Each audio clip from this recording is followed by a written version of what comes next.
I gotta keep it so 100. I ain't never liked you, cuz. I ain't gonna lie, I ain't never like your child. I ain't never liked you, you know I ain't like you. In the street, like we ain't gonna talk about it. There is one man in this industry who has made a career out of knowing things he should not know. A man who has been shot 9 times and lived. A man who took down Diddy before the feds did. A man who turned trolling into an art form and turned information into the most dangerous weapon in hip-hop. Curtis James Jackson III does not speak randomly. He does not post randomly. He does not comment randomly. Every word, every emoji, every Instagram caption, every deleted post, every interview answer, all of it is calculated. All of it means something. And when 50 Cent decides to really speak about someone, not troll, not meme, but actually speak, you need to pay attention. Because history has proven over and over and over again that when 50 talks, the truth follows. And right now 50 Cent is talking about Pooh Shiesty. Not joking, not trolling, not making memes, talking in interviews, on podcasts, in conversations that have been documented and discussed across every platform in the culture. And what he is saying about the young man from Memphis is sending shockwaves through every corner of the industry. Because 50 is not calling him reckless. He is not calling him stupid. He is not calling him ungrateful, though others have used that exact word. He is calling him something much more unsettling. He is calling him dangerous. Genuinely, structurally, fundamentally dangerous. The kind of dangerous that does not go away with age or money or fame. The kind of dangerous that the system was not built to contain. And when a man who survived 9 bullets tells you someone is dangerous, you do not ask questions. You listen. Let us get into all of it. It started with an interview. A seemingly routine stop at the Breakfast Club to promote his latest project. DJ Envy. Charlemagne. The usual setup. The usual questions. How is the show going? What is next for G-Unit Film and TV? Standard stuff. 50 was relaxed. Laughing. Doing the 50 thing. Then Charlemagne asked the question almost offhand, almost like an afterthought. He said, "What do you make of this whole Pooh Shiesty situation? The arrest. The allegations. All of it." And 50's entire demeanor changed. Not dramatically. Not in a way that most viewers would catch on first watch. But if you have studied the way this man communicates, if you know what his face looks like when he shifts from performance mode to something more real, you saw it. The smile dropped. Not into a frown. Into neutral. His eyes went flat. He leaned back slightly. And he paused. A full 3-second pause before he answered. And when 50 pauses before he answers, it means he is choosing his words. It means whatever comes next has been filtered through a mind that understands exactly how much weight his words carry. What he said was this: people do not understand what that kid is. They see the music. They see the age. They see the braids and the tattoos, and they think they know what they are looking at. They do not. What they are looking at is something that the industry has never had to deal with before. And they are not equipped. Charlemagne pressed. "What do you mean by that?" And 50 said, "I have been around dangerous people my entire life. I grew up with dangerous people. I am a dangerous person. But there is a difference between someone who became dangerous because of their environment and someone who was built that way. Environment shapes most people. Some people shape the environment. That kid shapes the environment." The room went quiet. And 50 moved on to the next topic like he had not just said the most chilling thing anyone had said about Pooh Shiesty since this entire saga began. To understand why 50's perspective on Pooh Shiesty carries the weight it does, you need to understand 50's relationship with the world Shiesty comes from. And more specifically, his relationship with Gucci Mane. 50 Cent and Gucci Mane go way back. Not as close friends. There have been moments of tension over the years. But as mutual respects. 2 men who came from the streets, survived the streets, and built empires from the wreckage. They understand each other in a way that people who did not live that life never could. 50 has spoken about Gucci over the years with a respect he does not give many people. He has acknowledged Gucci's business mind. He has acknowledged Gucci's resilience. He has acknowledged the fact that Gucci went to federal prison, came out, stayed sober, got in shape, got married, and built something bigger than what he had before. Which is exactly what 50 did after his own worst periods. And because of that mutual understanding, 50 has kept an eye on 1017 records. He has watched the artists come and go. He has watched the label grow. He has watched the dynamics between Gucci and his signees with the eye of someone who has been a label boss himself and understands every tension, every frustration, every broken promise that comes with that relationship. 50 has said in previous interviews that he noticed Shiesty early. Not because of the music, although he acknowledged the music was real. He noticed him because of something else. Something intangible. He described it once as the thing behind the eyes. That quality that certain people have. A stillness. A readiness. A constant low-level awareness that tells you this person is operating on a frequency that most humans do not have access to. 50 recognized it because he has it himself. He recognized it because the men he grew up with in South Jamaica, Queens, the ones who did not make it out, had it. It is not aggression. It is not anger. It is capacity. The capacity for extreme action without hesitation.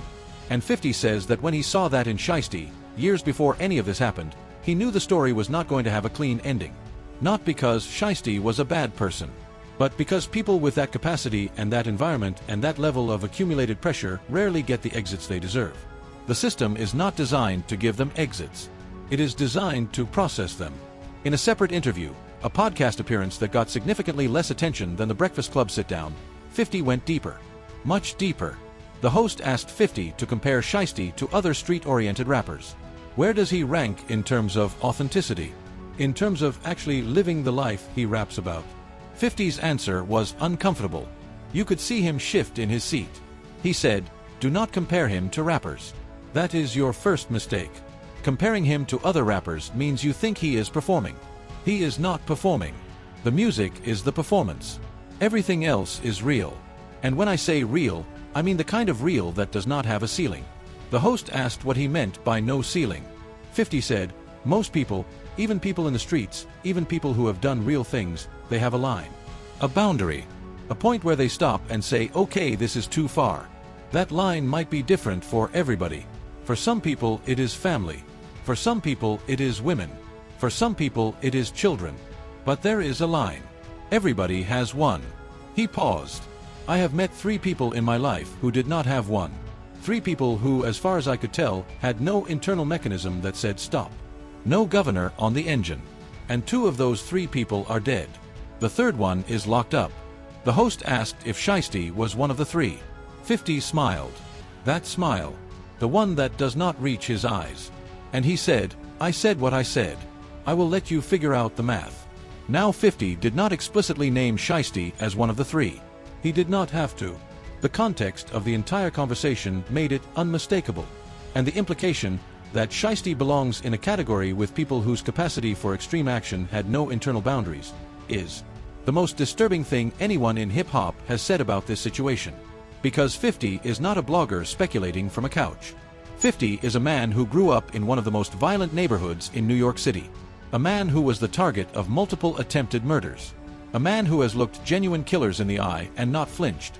And that man is telling you that Pooh Shiesty represents something different from what the culture is used to processing.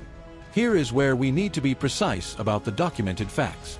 Because the story around Pooh Shiesty has developed so many layers of speculation that the actual verified reality gets buried under the noise. What is documented and confirmed is significant enough on its own without any embellishment. January 10, 2026. Dallas, Texas. A recording studio. Gucci Mane and 2 other music industry professionals travel to what they believe is a routine business meeting. According to the Department of Justice, Pooh Shiesty and 8 co-conspirators allegedly executed what prosecutors called a coordinated armed takeover. Shiesty allegedly produced an AK-style pistol and forced Gucci Mane at gunpoint to sign contract termination paperwork. The group allegedly took Gucci's wedding ring, his watch, his earrings, and cash. One other victim was allegedly choked to near unconsciousness. The studio door was barricaded. Shiesty was wearing a government-issued ankle monitor at the time. He was on home confinement from a prior federal firearms conviction. The ankle monitor data placed him at the scene. April 2, 2026. 9 people arrested across Memphis, Dallas, Nashville, and Atlanta. Shiesty's father, Lontrell Williams Sr., arrested at the family home in Cordova, Tennessee. Rapper Big 30, Rodney Wright Jr., arrested. 8 of 9 in custody within 24 hours. April 8, 2026. Dallas federal bond hearing. U.S. Magistrate Judge Renee Harris Tolliver looked at Pooh Shiesty directly and said, "I find that the weight of the evidence against you is strong." Bond denied. He remains in federal custody in Dallas. All 9 defendants face potential life in prison if convicted of federal kidnapping charges. That is the documented record. No embellishment needed. An ankle monitor. A Staples store where prosecutors allege his father pre-printed the contract documents. Social media posts from co-defendants showing stolen goods within hours of the incident. A judge who has already said the evidence is strong. And over all of it, Gucci Mane's voice on Crash Dummy. Released April 11, 2026. I thought it was a business meeting, but it was a setup. After all that, boy, you still signed to me. That last line is legally accurate. Whatever was allegedly signed at gunpoint is not enforceable. You cannot execute a valid contract under duress. Pooh Shiesty allegedly put a gun in his label boss's face, and is still signed to 1017 records. Here is where 50 Cent's commentary moves from personal observation to something that the entire industry should be sitting with uncomfortably. Because 50 has not just been talking about Shiesty as an individual. He has been using this situation as a case study to deliver a warning to the music industry at large. And that warning is this. You created this. In multiple interviews over the past several weeks, 50 has been hammering a single point.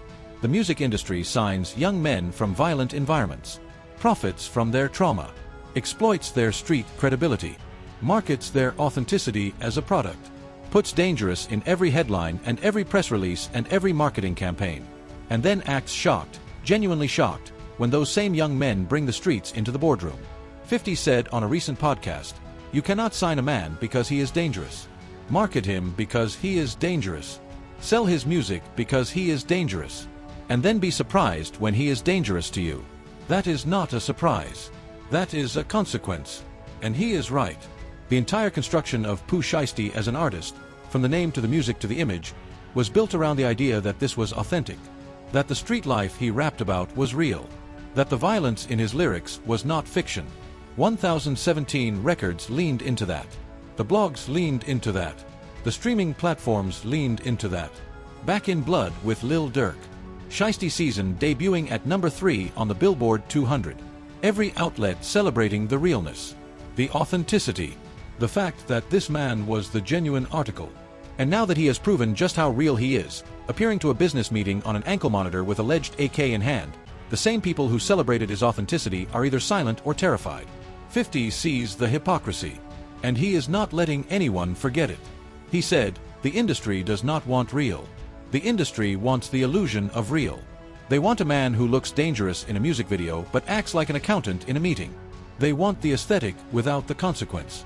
And when they get the consequence, when the real walks through the door and does real things, they want to call the police. The same police whose existence they rap about opposing." That critique is not just about Shiesty. It is about every label that has signed a street artist, profited from their story, and then discarded them when the story became inconvenient. It is about a system that commodifies trauma and then criminalizes the traumatized. And 50, who has lived on both sides of that equation, is uniquely positioned to make that critique. Because he is not speaking from theory. He is speaking from scar tissue. 50 does not talk about this period in detail often. But when he does, he speaks with the weight of someone who understands exactly how business disputes in hip-hop can metastasize into something life-threatening. He grew up in South Jamaica, Queens. He came up through the streets. He found his way into the music industry through a relationship with Jam Master Jay, the Run DMC legend who was later murdered in his own recording studio in 2002. 50 has spoken about Jam Master Jay as one of the people who genuinely believed in him before Get Rich or Die Trying. Before the vitamin water deal. Before the television empire. The relationship soured. Business disputes arose. Tensions escalated beyond the boardroom and into the streets. And what followed was one of the most violent periods in 50 Cent's personal history, including the 9 gunshot wounds that became the foundation of his entire public mythology. He has been on both sides. The artist who felt cheated. The boss who had artists under him feeling the same way. And what 50 sees in the Shiesty situation is a pattern he recognizes with the certainty of someone who has lived inside it. He said in an interview, "I see myself in parts of this. I see my old self in Shiesty, the hunger, the anger, the willingness to burn everything down if you feel disrespected. And I see my current self in Gucci, the businessman who has too much to lose to respond the way the streets want him to respond. The difference is, I grew out of being the first guy. I am not sure Shiesty can." That last sentence, coming from 50 Cent, a man who literally grew out of being a street figure and became a mogul. That is not a diss. That is a diagnosis. 50 is saying that the transformation he made, from dangerous to disciplined, is a transformation he does not believe Shiesty is capable of making. Not because Shiesty is not smart enough. Because the thing inside him that makes him dangerous is too deeply wired to be overwritten by money or success or time. 3 days after the Breakfast Club interview, 50 posted an image on Instagram. The image was a split screen. On the left side, a photo of Pooh Shiesty from his early career. Young, hungry, eyes locked on the camera with that flat, emotionless stare that became his signature. On the right side, a photo of a wolf. Not a cartoon wolf. Not a cute wolf. A real wolf photographed mid-stalk. Low to the ground. Eyes locked forward. Every muscle coiled. The kind of photo that makes you feel the danger through the screen. The caption was 2 words. Same energy. The post was up for exactly 19 minutes before it was deleted. 19 minutes. Long enough for the entire internet to screenshot it. Short enough to maintain deniability. Classic 50.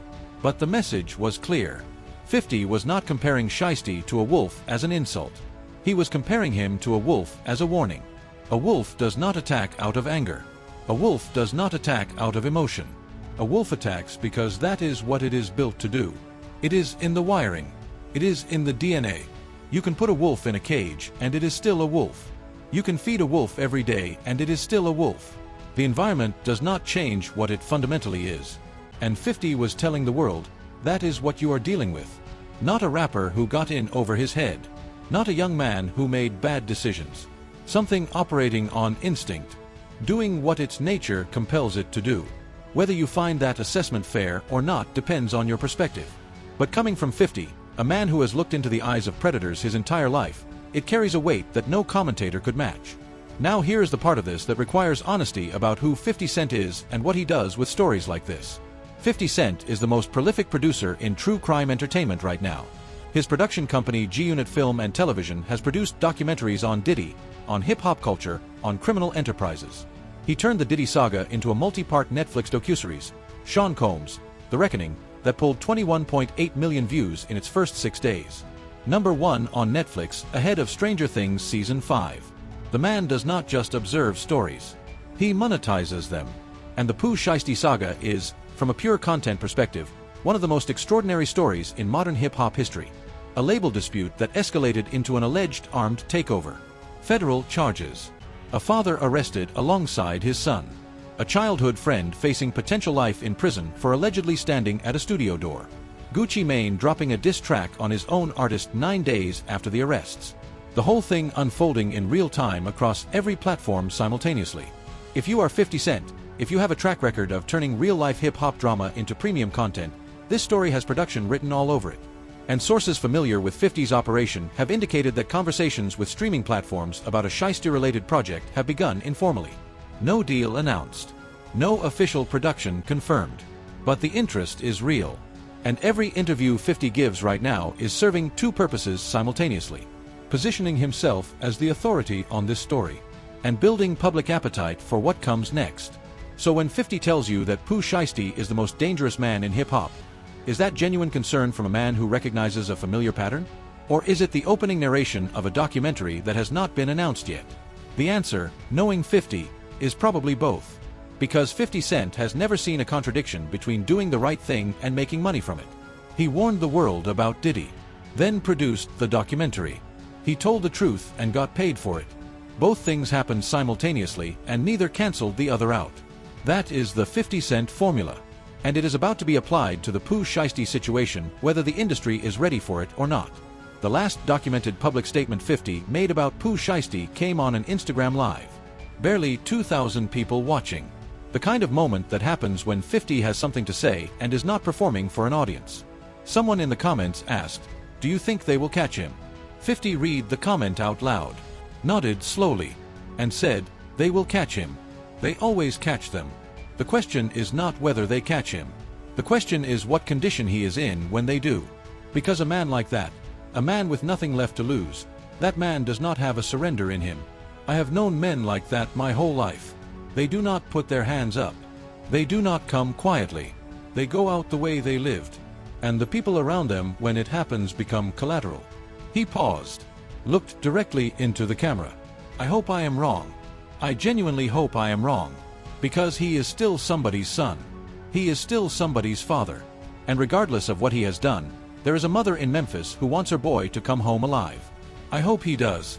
Then he ended the live. No jokes. No trolling. No promotional plug.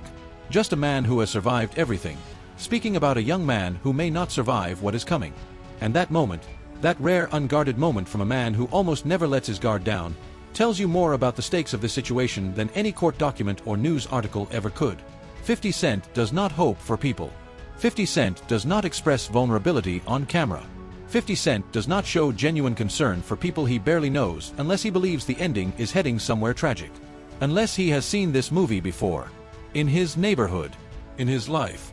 In the eyes of men who burned too bright and too fast and did not get the time they needed to become something different. He has been right about everything. Diddy. The industry. The gatekeepers. The darkness that lived behind the curtain of hip-hop's biggest moments. Every single time the world laughed at him, time proved him right. And now he is telling us that the Pooh Shiesty situation is heading somewhere that nobody wants it to go. Not the most talented. Not the most successful. The most dangerous. A man without a ceiling. Operating on instinct in a system that was never built to contain him and is not equipped to stop him. Whether that leads to a documentary deal or a genuine tragedy or both remains to be seen. But here is the question 50 has put in the air that nobody in hip-hop wants to answer directly. If the industry profits from authenticity, from the real, from the street, from the violence that makes the music credible, then who bears responsibility when the authentic, real, violent thing turns toward the people who profited from it? That question does not have a clean answer. And 50 Cent knows it. Which is why he keeps asking it in every interview, on every platform, to every host who will listen. When 50 speaks, the smart money listens. The question is what the industry does after it hears what he is saying. Drop your thoughts in the comments right now. Do you think 50 Cent's assessment of Pooh Shiesty is genuine concern from someone who recognizes a pattern, or is he building the narrative for his next documentary? And is his critique of the music industry fair, that they sign men for their authenticity and then are shocked by the consequences of that authenticity?